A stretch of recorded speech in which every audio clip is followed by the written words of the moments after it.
Om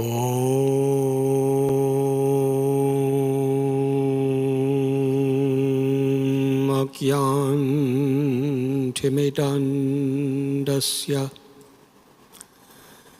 Jnananjanachalakaya Chakshurun militam jena Tasmai Sri Gurave Namaha. Nama Om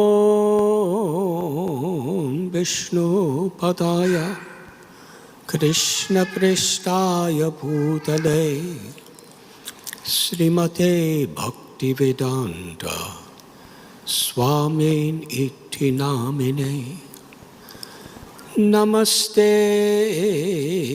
Saraswati Deve Gaunavani Pracharine Nirbhishesha Shunyavadi Aschatyate Shatarine. He Krishna Karuna Sindhu Dina Bandhu Jagatpate Gopesha Gopika Kanda Radha Kanta Namostate Tapta Kanchana Gaurangi Radhe Vrindavaneshwari Vrishabhanu Sute Deve Pranamami Hari Priye. Sri Krishna Chaitanya Prabhu Nityananda Sri Advaita Gadadhar Shivasadi Gaura Bhaktabinda. Hare Krishna Krishna Krishna Hare Hare Hare Rama Rama Rama Hare Hare.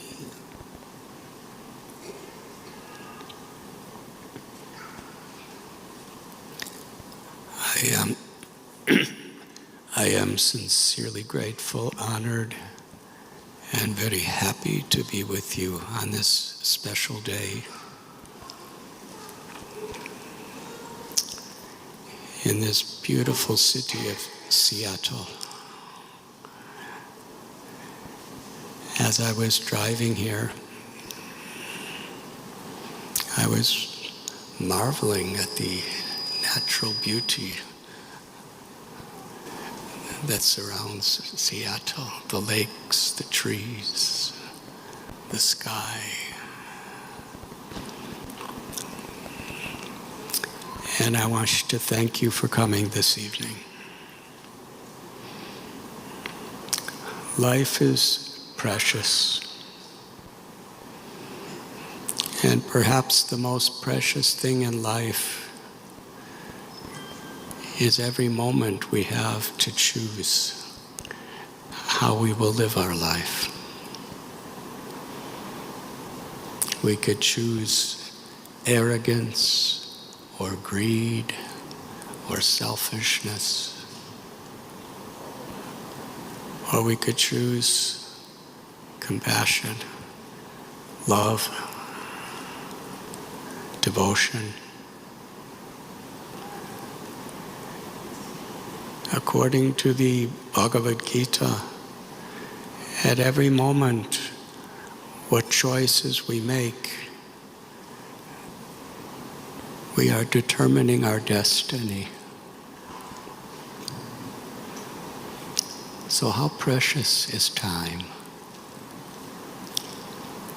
One great philosopher has written that if you waste a moment, you cannot buy that back with any amount of money. You cannot bribe time. Beauty cannot seduce time. We cannot canvas favors from time. It is a constant reality within this world. There's a beautiful verse in Srimad Bhagavatam.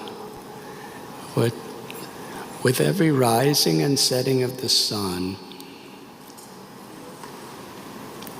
a person is one day closer to death. But a person who utilizes their life to pursue truth, reality, and spirituality, with every rising and the setting of the sun, we are one day closer to eternity.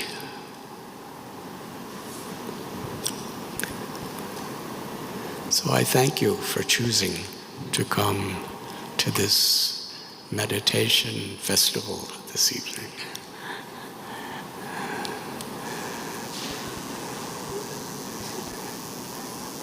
As we were driving, this voice, what is it called here? GPS? It's trying to give you directions. Kept apologizing because there was going to be delays and traffic jams. And I could see some people in the car were getting an anxiety that we may be late. But my mind contemplated earlier this year, it was in January, where I was present at the Mahakumbha Mela. Have any of you been there? Anyone there this year? Have any of you heard about it?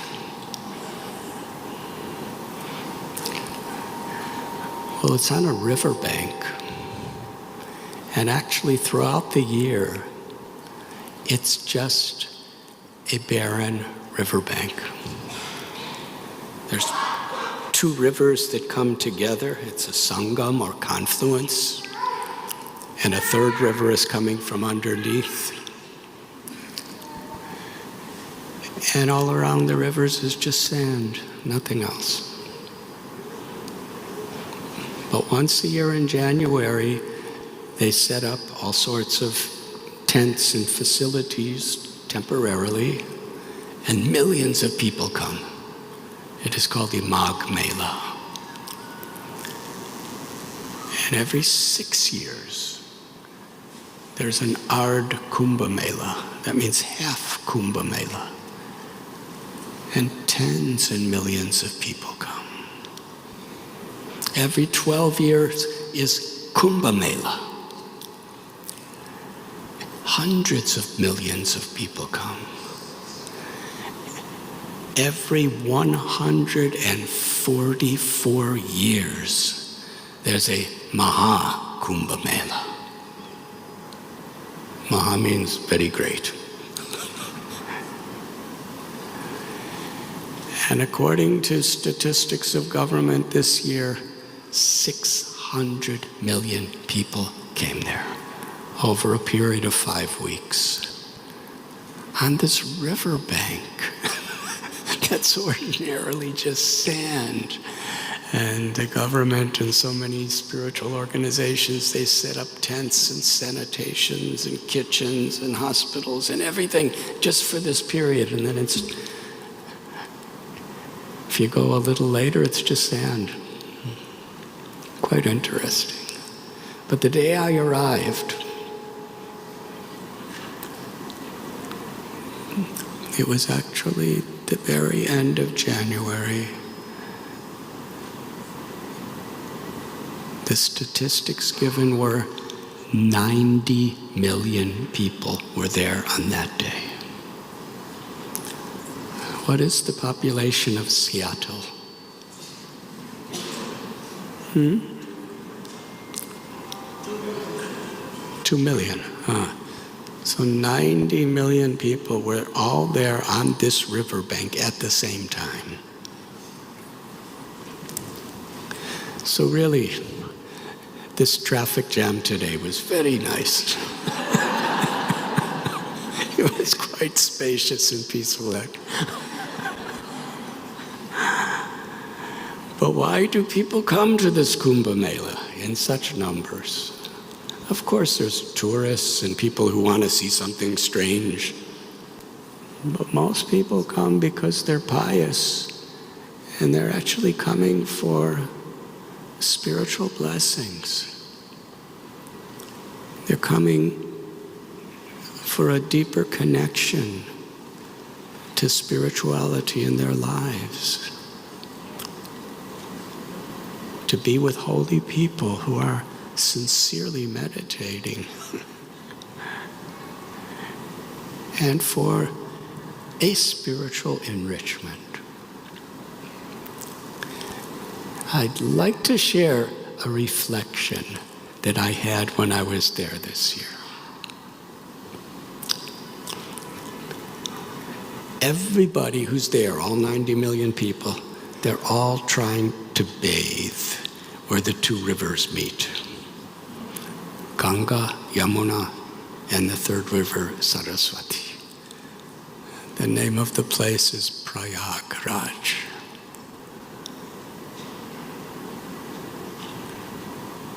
These Kumbh Melas have been going on for so many thousands of years. So while I was there was actually a lot of shoving. Can you imagine? Because it's not that you just appear at the confluence. You have to get there. And everyone's trying to get there. And yet it was amazing because even though there were so many millions of people that you could see at any time, and they're all kind of bouncing off each other and everything like that, people were really peaceful. More peaceful than I see people standing in the line of a grocery store.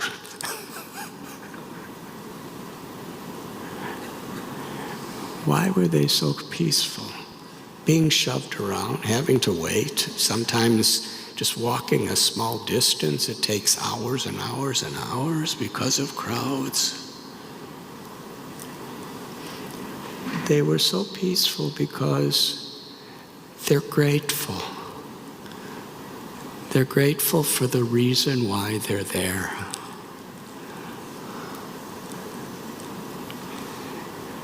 It's not so much the situation and the atmosphere that affects our consciousness. It's our purpose. It's our intention.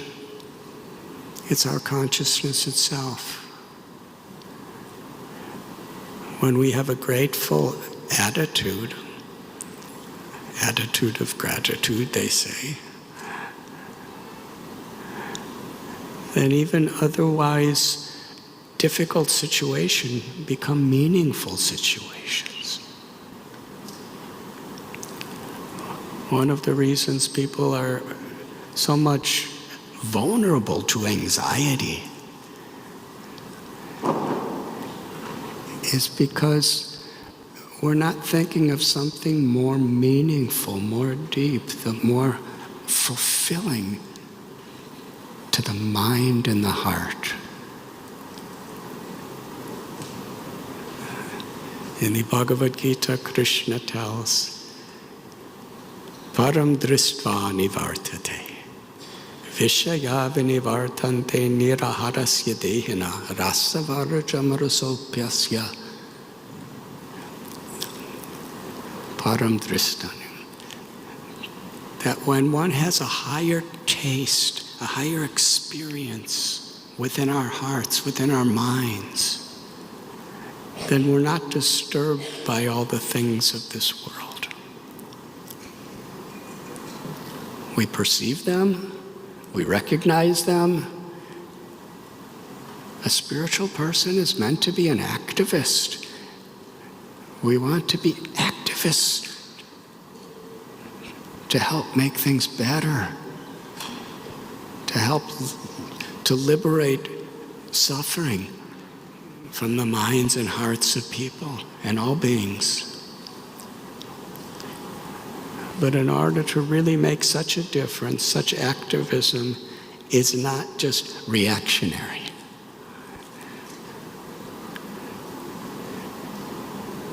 If we don't have love, we can't really give love. If we don't have peace, we can't really give peace. If our life is not so meaningful, it's hard for us to give meaning to others' lives.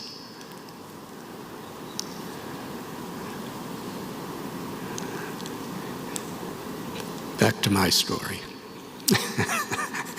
I'm at Prayag, and I'm at this confluence, and people are quite peaceful, but they're all over the place. Because they're grateful that they could be there at this time. If you're thinking it's just too many people and it was actually really cold too because it's January. If you're just thinking of the weather and the people and the possibility of diseases and everything else and back home in your bedroom, then you're going to be quite miserable. But if you're thinking, I'm so grateful I could be here in this special place at this special time with all these special people.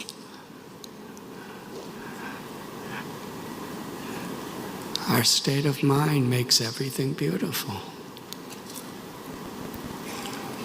So while I was there, I was reflecting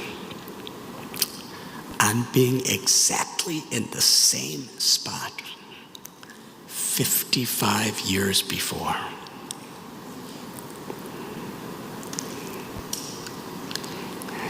And it was completely different.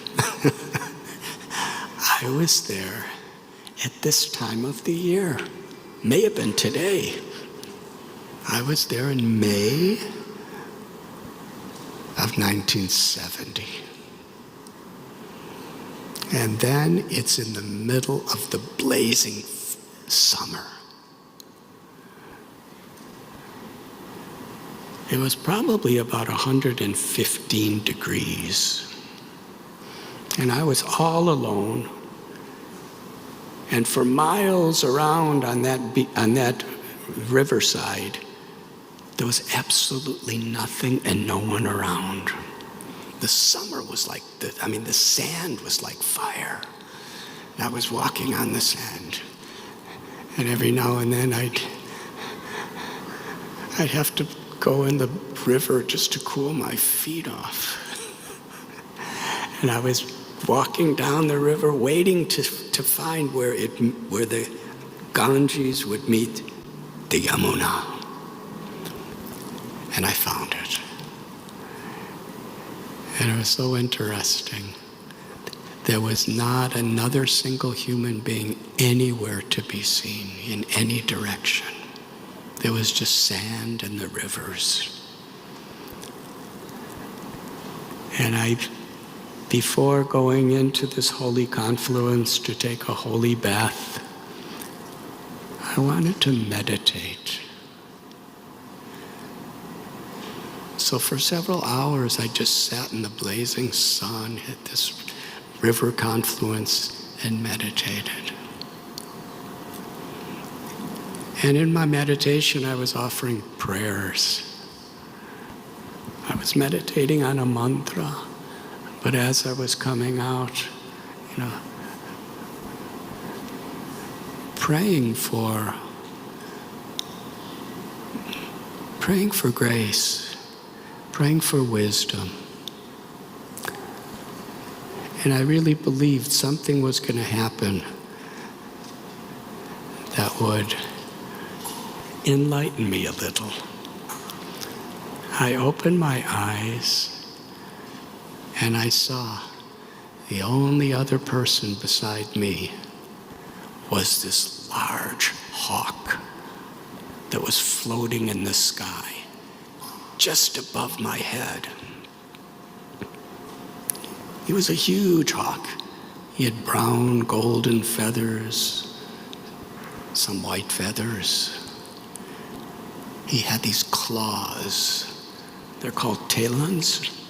These claws that were very sharp, and they were moving because he was just a few yards above my head, and he was going in circles, and he was moving those claws in such a way that it looked like he was about to attack someone. His eyes were like, they were yellow eyes, and they were glistening in the sun, attentively looking down at me. At least I thought that way. And I'm just sitting there with my legs crossed in the sand, and he's going around and around, and I was wondering if he was going to attack me.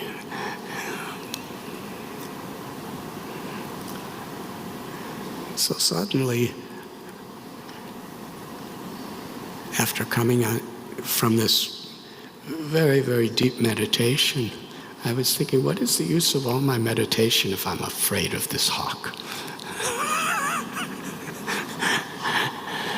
So I kind of, God, if you want to protect me, I'm yours. And if you want this hawk to eat me, I'm his. So I was kind of sentimental, and I was thinking like that. And as I was watching the hawk, hovering lower and lower, lower, lower, lower.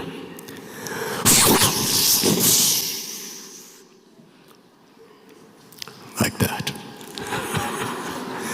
The hawk dove into the water, right at the confluence of the two rivers, and was under the water. And I saw under the water, all this like tumultuous energy going on underwater for several seconds. And I didn't know what was happening.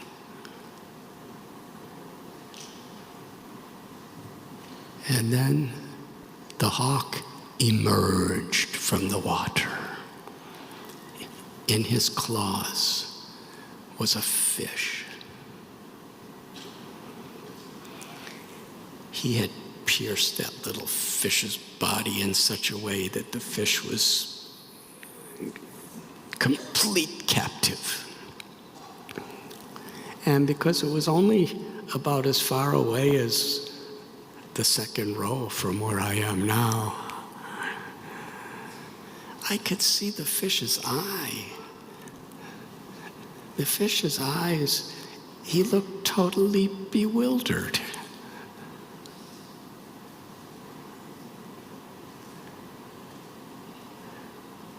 I was thinking that little fish was probably just living his or her day. I couldn't see well enough to tell whether it was a girl or a boy. I don't know anyway. Swamis aren't so expert in these matters. Whether girl, boy, I don't know. But this little fish was flapping and flapping with all of its might, helplessly flapping, trying to escape, but couldn't get out of the claws. He was probably just swimming upstream, downstream, across stream, like any other day. May have been playing with friends, may have been hanging out with family, may have been looking for food. It was just like any other day in a fish's life.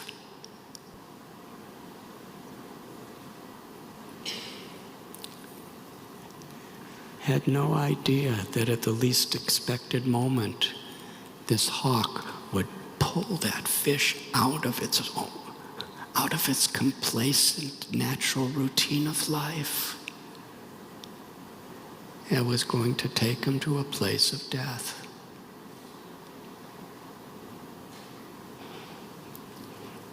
And in many ways, are not many of us like that little fish? We just go on with our life, all of our routines, not aware that at any moment, this hawk of destiny could come and change it all. We all have this experience. We've seen people go through these experiences. We read about it all the time, individually, collectively.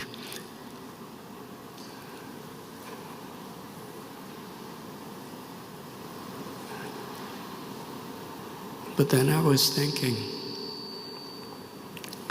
if that fish was swimming deeper in the current of the ocean,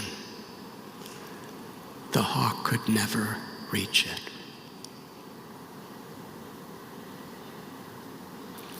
So when our consciousness is in a very shallow, superficial place, when our consciousness is very much in an awareness of just the body and the senses and all the things of this world and the enjoyments and the pleasures and the honor, dishonor, pleasure, pain, happiness, distress, success, failure, victory, defeat, health, illness. These dualities are always there in this world. I remember one holy man said that the dualities, good, bad, pleasure, pain, they're like two sides of the same coin. If you want one, you get the other. You can't have the heads of a coin and say, but I'm not going to take the tails. You get both if you want either one. So similarly, there's this ever-changing world. And if our pursuit of happiness is always here,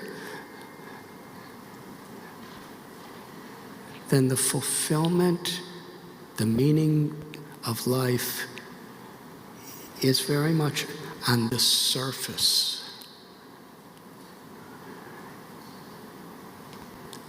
It's shallow. But when we seek an experience that's deeper, and meditation is meant to bring us to that deeper place, beyond just the dualities and the sensualities, we're trying to find that peace within ourselves, within our hearts. And ultimately, to find the everlasting peace that all the great sages and yogis and saints and scriptures tell us are the very nature of the soul, the Atma. This is a universal concept. In the Bible, it is said by Lord Jesus, what profited the person who gets the whole world but loses their eternal soul?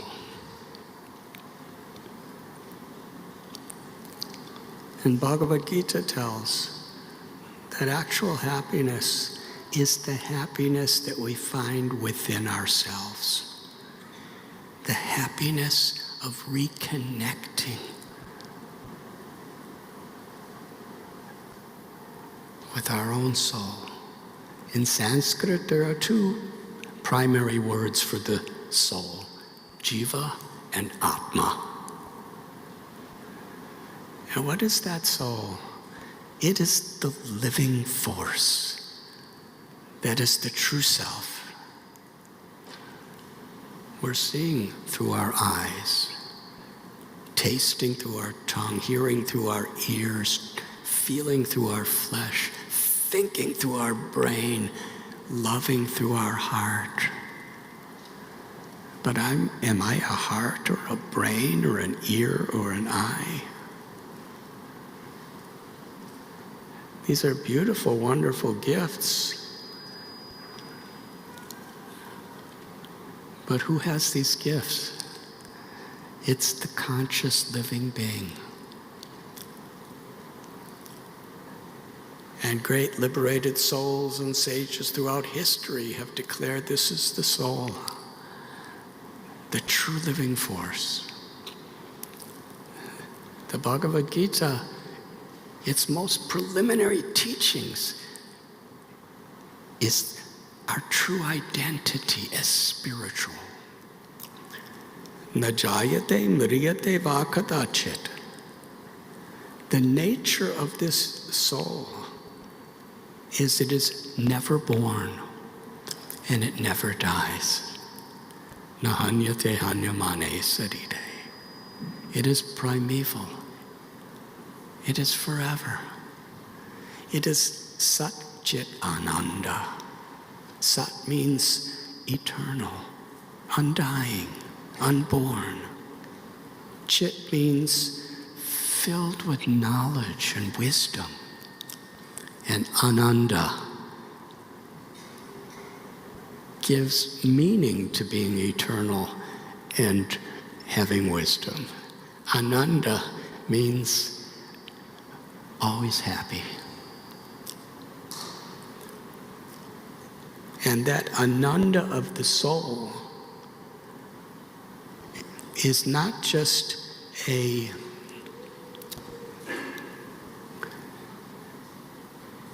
neutral condition of peace. Within Shanti, Shanti is a setting by which we could realize a higher reality, and that is prema. It is love. The deepest propensity of the soul, the eternal nature of the soul, is to love and to be loved.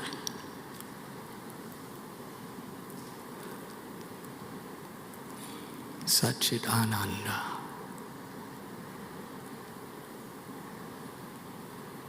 There's a simple analogy that my guru, Srila Prabhupada, would sometimes use.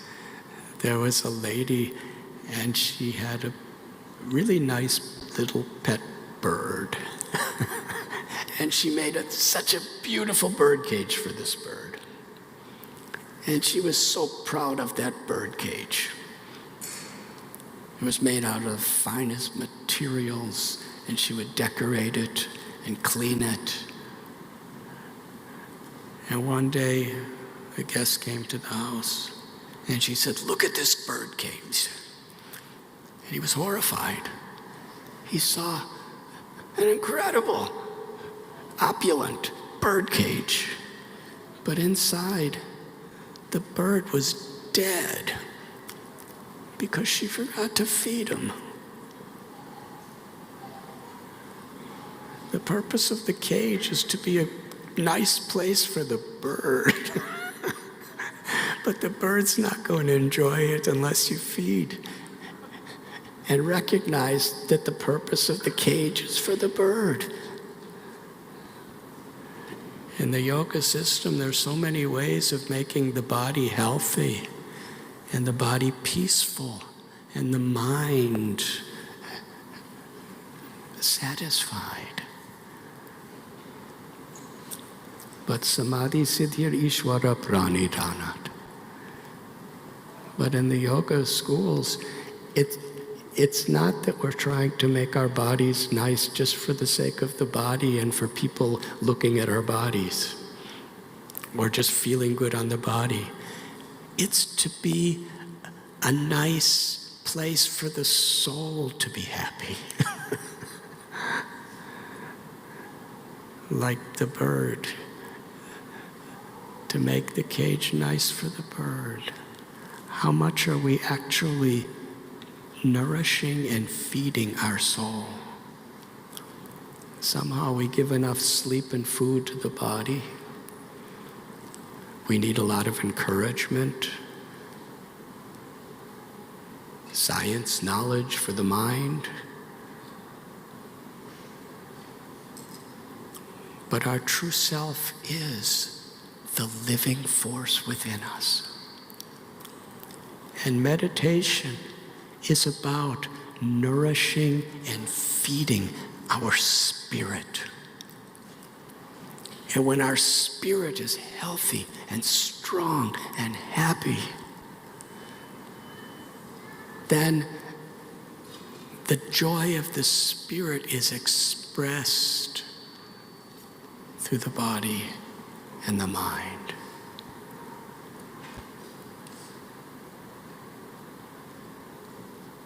A more materialistic way of looking at life is we're trying to get things from outside to bring in.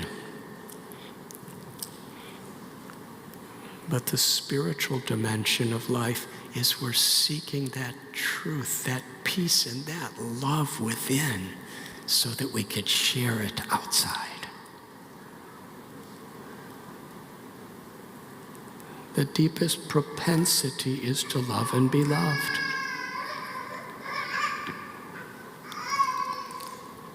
Just like that little baby. She's making so much music. And her mother and father are now giving so much attention. And she's now happy. If you take a little girl and dress her really nice and put decorations on her, but you don't give her love, you don't have time. Sometimes parents, they give so many things, but they don't have time for their children. They look pretty, but they live in misery because the heart wants to be loved. And the heart wants to love. And we find that even in the animals. Many have cats and dogs. You know how they respond to your affection and how they respond to your neglect. Well, just 2 hours ago, is that place called Bellevue where I'm staying? I'm sorry, I live in Bombay. But I was visiting a neighbor's house here in Bellevue, and a few minutes after being there, a cow walked into the house. Her name was Radhika. And the person who was living in the house, Hare Prabhu, who's actually such a wonderful friend and leader of the community of so many beautiful bhakti yogis here, he just brought the cow in the house. And the cow was so happy because the cow felt so loved. Just like your dogs and cats. I've seen it in tigers. I've seen it everywhere. Why in animals do mothers have so much affection and are willing to sacrifice their lives to protect their children? It's not just an animal instinct. It's the propensity to love that's inherent. May not be very sophisticated, may not be very philosophical,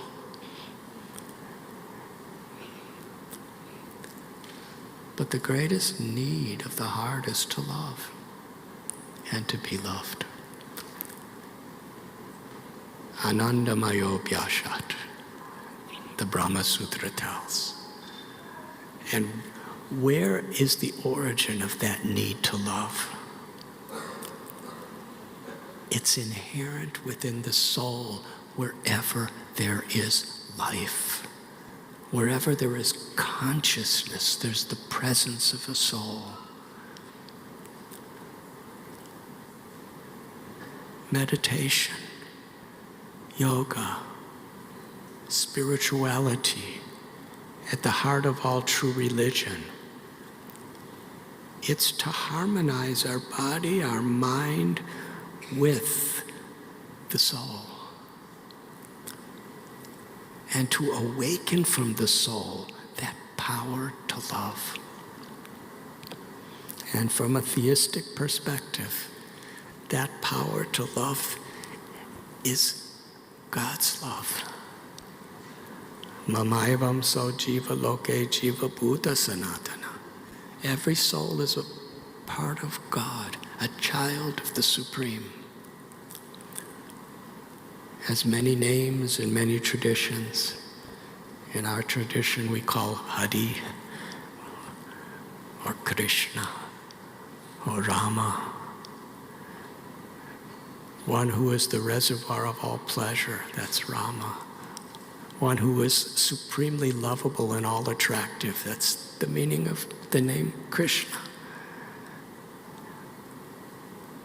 One who can capture our hearts away from all sufferings, that's the meaning of the name Hare.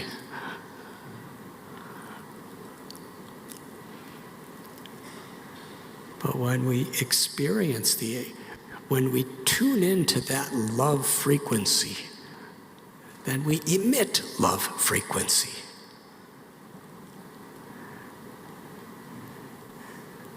I'm not so good with technology. In fact, I'm really bad. But other people know how to do it, so I thank you. But when I was young, do you know what AM radio is? We used to drive our cars and have AM radios. And you'd have a dial, and there were so many stations. Like one station was a talk show, and another station is a news channel, and another station is playing classical music, and another is playing jazz music, and another plays soul music and rock and roll music, and another is, activism. So when you want to find a station, you have to tune in, and it's like, first it's something else, and you want to tune out of that. And then it's kind of nothing, and then it's fuzzy, and you're trying to get it right. You have to get it right, perfect for the song to sound right. And now, of course, we have our satellite televisions and cellular phones and all of these things. But what frequency you turn into, you're going to get a whole different reality. I go to some people's house and they tell me they have hundreds of stations on their television. And one is, you see what's going on in some war zone, and another you're seeing romance, and another you're seeing people getting killed, and another people are laughing. So many different. According to what frequency you turn into, that is going to be the reality you're experiencing. So within this universe, there are so many frequencies. There's the individual and collective frequency of greed and hate and envy and arrogance and this propensity to control. And then there's also the frequencies of people who are trying to do good and do nice.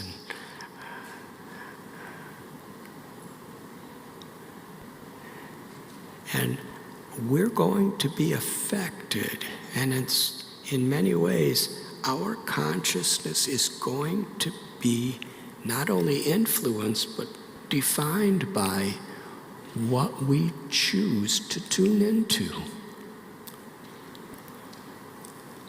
And even in the schools of meditation and yoga and spirituality, there are so many spiritual frequencies we could tune into.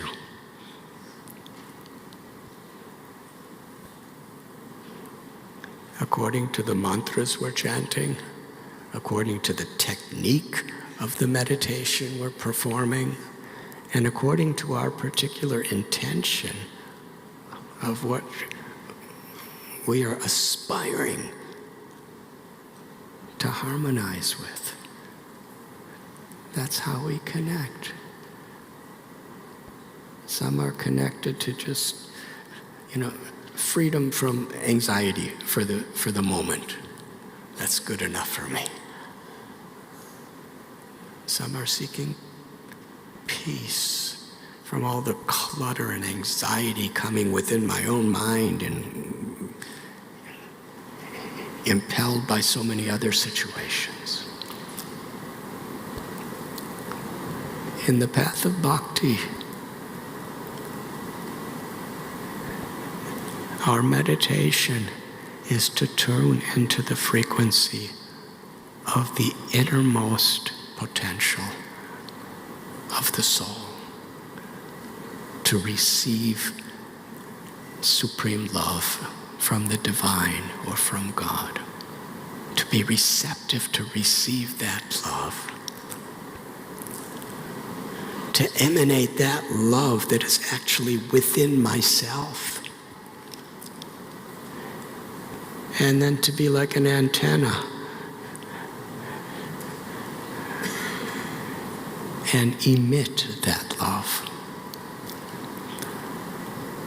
When you're turned into a powerful frequency, then you become empowered by that frequency.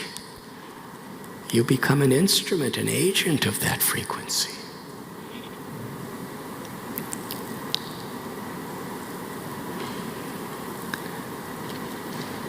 There's so much pollution in the environment, so much exploitation of the ecology.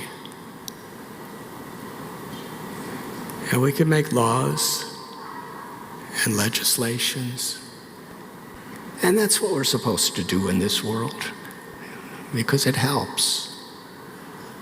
But the real solution is we need to understand this is a spiritual crisis. This is because humanity is disconnected from our own selves, disconnected from the power of love that is within us. When we are actually harmonized with our own souls, then we naturally can recognize our harmony with nature, the environment, the ecology. And we also recognize our harmonious relationship with the souls of all living beings.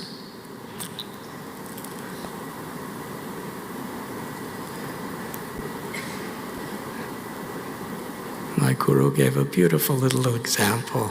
He said, when you take a stone and drop it in the middle of a still pond, from that stone so many circles expand.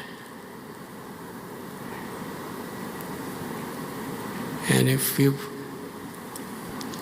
drop another stone in the same place, it will just increase the beauty of these harmonious circles, expanding farther and farther. But if you throw stones in so many different places, then all the circles collide. Spirituality is to find unity in diversity, to help one another to understand the importance of actually connecting with our own potential, our own nature.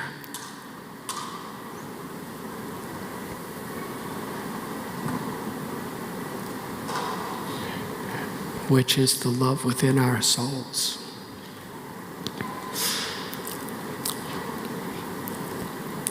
And once that's there, then naturally love is expressed through compassion.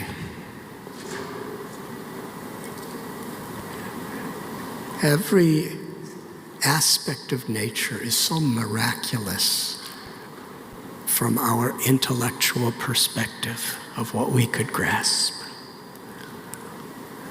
As I was driving here and seeing thousands and thousands of magnificent trees,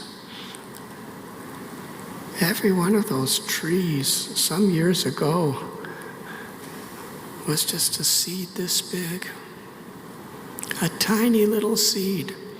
The seed had no fragrance. Nothing. Somehow or other, the seed just drops in the earth. It rains on it, the sun shines on it, and it starts to grow.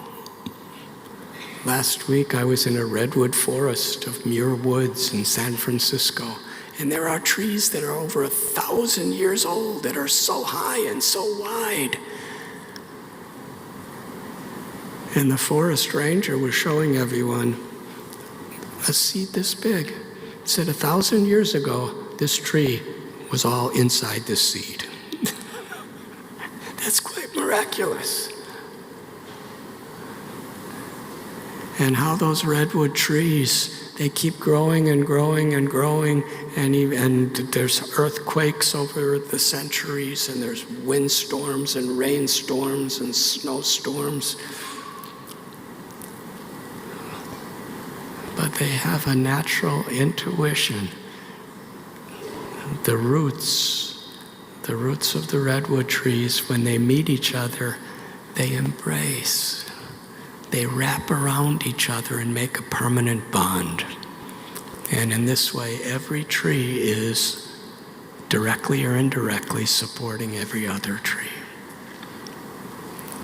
And I went to one person's house, and there was a cliff, and from the cliff, these redwood trees, about 15 of them, were half in the air and half in the land at this cliff. And they're really huge redwood trees. And the air part you could see clearly.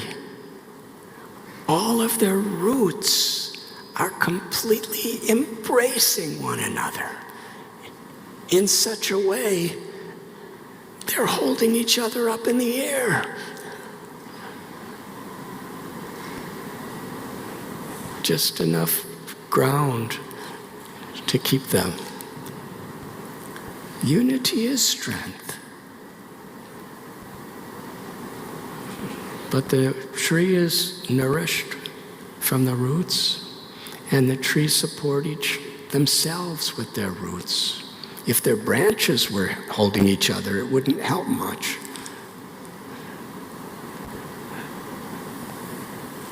This is a beautiful lesson. The roots of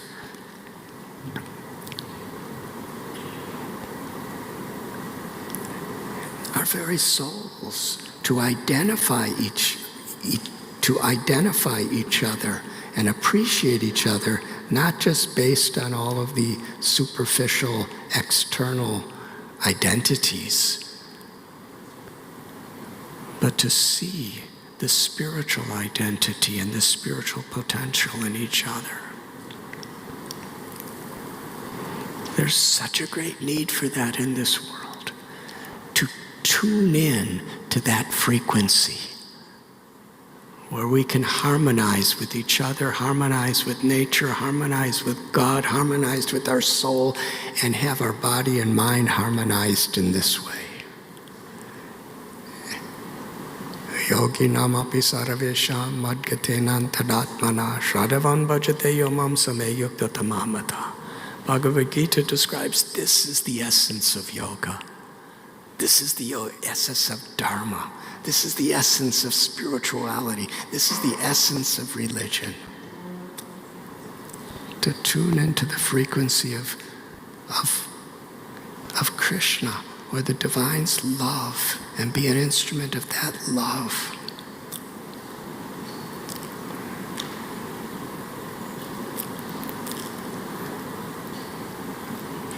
This is my little spontaneous message on World Meditation Day.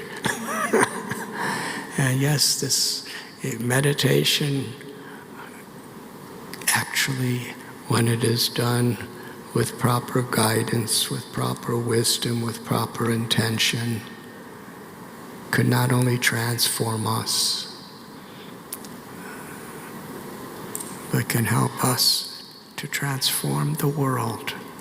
Whether we transform the world in a small little way or in a very gigantic way, that's a detail. The fulfillment of life, the meaning of life, and the glory of life is that we're trying to do the best we can.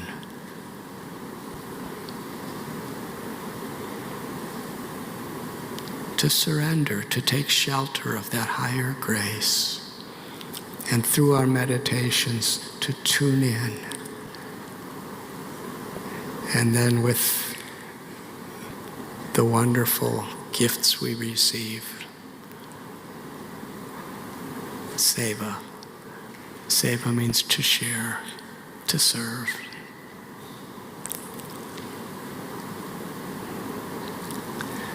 So I believe we're supposed to chant also. So I'm going to, at least I think I'm supposed to, lead in a mantra meditation, which is this. There are many mantras with divine names. This is called Maha Mantra. It's from the Kali Santarana Upanishad. And it is Iti Sodasakam Nam Nam Kali Kalman Nashanam. That means in this age where there's so much quarrel and hypocrisy, this particular mantra can cure us of the disease of ignorance and awaken the love that is within our hearts. And then it describes the mantra. It is 16 words, 32 syllables. Hare Krishna, Krishna Krishna, Hare Hare, Hare Rama, Rama Rama, Hare Hare. And these mantras, they could be chanted just within our mind. They could be chanted on beads, softly, meditating on each syllable. Or they could be meditated upon in music, soft, sweet, emotional bhajan. Or they could be meditated upon in wonderful, celebrating, dancing kirtan. But in all cases, it's a meditation by which we are intentionally trying to focus our conscious awareness on this divine sound vibration, which has the power to tune us in to the highest love and awaken that within our own selves. Thank you very much.